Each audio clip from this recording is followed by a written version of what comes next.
Palagi ka bang nagmamasturbate? Damn! Nakakabaog ba yan? Ilang beses lang ba pwede sa isang araw? Nakakahiya kasi. May benefits ba yan? O nakakasama? If you do like my content mga madami, sir, no, just don't forget to please click like, share, and subscribe sa aking YouTube channel po, my new Facebook page, Instagram, and TikTok. So maraming salamat po. God bless! Hello everyone! So once again, it's me, your nurse, Rami FC, and for today's vlog, ang tatalakayin po natin ay self-masturbation. So the first question, safe po ba ang daily masturbation? Stop it. Get some help. The answer is definitely yes, mga madam and sir.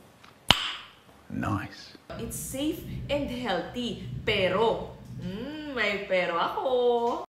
Parang may naamoy ako hindi maganda. Ayon po sa research, kailangan daw po at least o hindi bababa sa 21 times ikaw mag-self-masturbate para makaiwas ka daw sa sinasabing prostate cancer.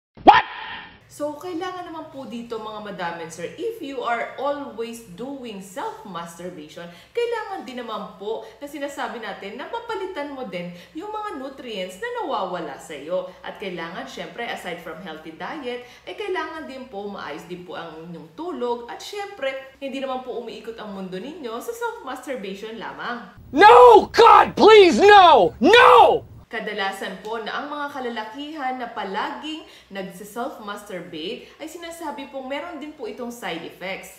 Negatively. Ano po ito? Sila po yung laging parang matamlay o walang gana sa pakikipagtalik or may hinahanap once na yan ay nakipagtalik na.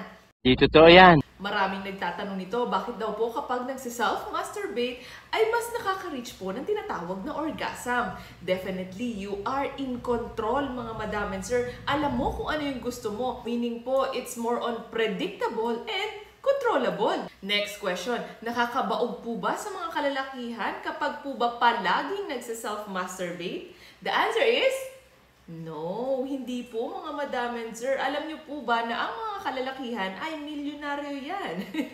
What do I mean mga madam and sir? Once po sila ay nag-release ng kanilang similya, definitely mababawasan yung mga nasa storage area. Okay, may ipon po kasi yan mga madam and sir. Para if anytime na kailangan mong gamitin, kailangan yan gamitin, is meron siyang mai-release. So, once ito po ay naubos ang kanyang storage area, so gagawa po yan ng kanyang tinatawag na sperm. At alam niyo po ba, every second, kada segundo ay nakakagawa ito ng 1,500 sperms. Wow! Madam and sir, kung umabot kayo sa puntong ito, kami ay nawala ng kuryente at isang oras na rin po ako naghihintay. So, tatapusin ko na po yung vlog ko. This would be the end of my vlog and thank you so much for watching. Sana nakikita niyo pa po ako. And hopefully na makasama ko pa po kayo sa other vlogs ko. Comment down below kung may katanungan pa po kayo. Maraming salamat po. God bless!